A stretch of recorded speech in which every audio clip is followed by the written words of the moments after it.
তথাপিতো উভতি যোৱাৰ ইচ্ছা হোৱা নাই। কিমান যে ধুনীয়া এই বন, মন প্ৰাণ হৰিণীয়ে নহয়নে ভাইহঁত?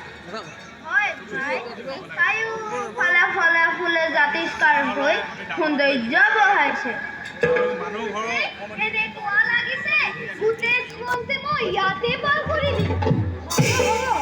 তোমালোকে অৰণ্যৰ গুণগান গাই থাকিব নালাগে। আমি যি সিদ্ধান্ত লৈ আহিছো তাক সাধন কৰা। হয় ভাই, মোৰো একমত। আজি আমি কি খেল খেলিম কোৱাচোন বাৰু? মোৰ এই অৰণ্যত লক্ষ্যশিৰৰ আজি খেলাটোৱেই ভাল খেল। ভাল হ'ব, ভাল হ'ব। উত্তম ভাইহঁত। ভাই, প্ৰথমে তুমিয়ে আৰম্ভ কৰা।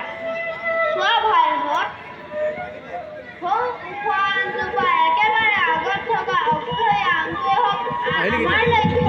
মই আছো মাটিত পেলাম, চোৱা।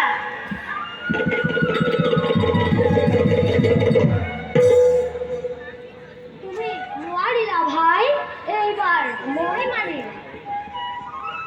সৌ যে গছৰ ডালত পৰি থকা অকণমানি চৰাইটো, মই তাৰ ডেউকা ভাঙি মাটিত পেলাম, চোৱা।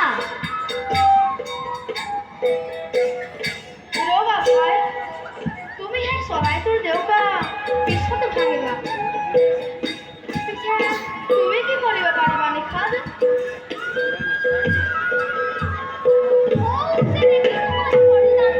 মই একেবাৰে ঘৰেৰে মাৰিব পাৰিম।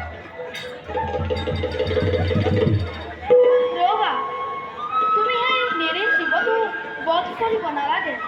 পিছে ভাই, তুমি কি কৰিব পাৰিবা? মই সৌ যে আকাশত উৰি যোৱা চৰাইজাক দেখিছা?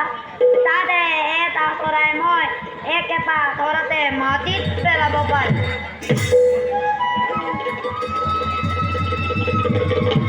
ৰ'বা ভাই, তুমি মাটিত পেলোৱা চৰাইটো পুনৰ আকাশত উৰিব পৰা কৰিব পাৰিবানে? সেইটো অসম্ভৱ কথা।